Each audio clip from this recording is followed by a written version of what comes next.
fellas. I hope you're faring well where you are. My buddy Justin, in Spirit of the Outdoors, sent me some Sycamore scales the other day. Certainly do appreciate that, Justin. And I took some of them and got a Green River 6-inch boning knife, which reminds me a whole lot of a Frontier or long hunter style knife, and put it together, sanded them down, and put some of my antique gun stain on them. And that's what it wound up looking like right there.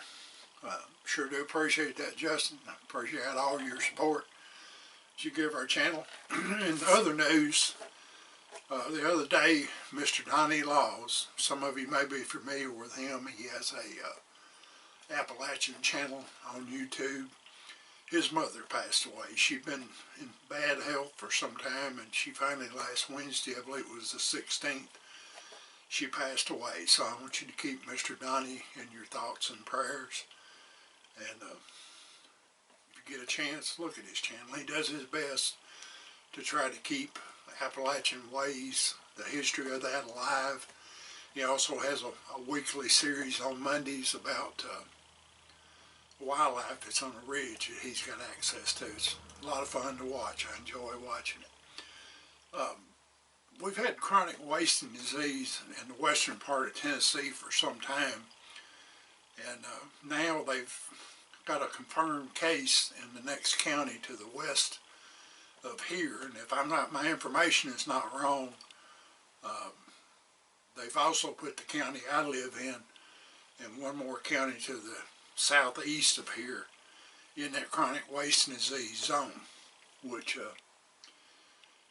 that's just something that happens. There's not a whole lot to do, and there's not a lot of data to support the fact that that chronic wasting disease is harmful to humans if you consume their meat.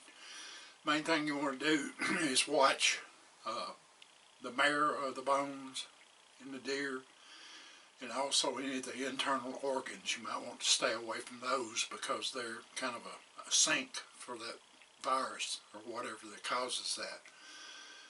So it's just something for you to think about. You think next year you harvest deer that you might think has CWD. You might want to take it somewhere and get it tested. But an interesting thing my son brought to my attention, they've done a little research and found out in a lot of these areas there's two different bloodlines in these deer.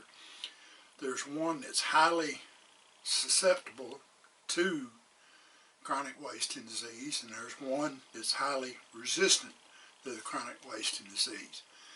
They're finding out as the ones that are highly likely to get the disease get it and succumb from it, that the ones that are stronger, the deer population eventually winds up recovering from it.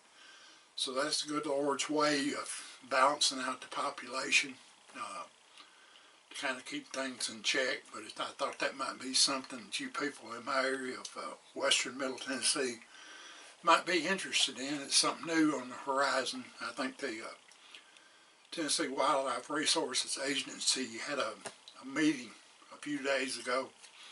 They're starting to look at their fishing regulations and all that kind of stuff for next year. So I think that was discussed also in that meeting. But anyway, I thought I'd pass that information along to you. Like I mentioned, I hope you're faring well. I appreciate you watching. God bless you. Keep your powder dry and mind your top knot builder.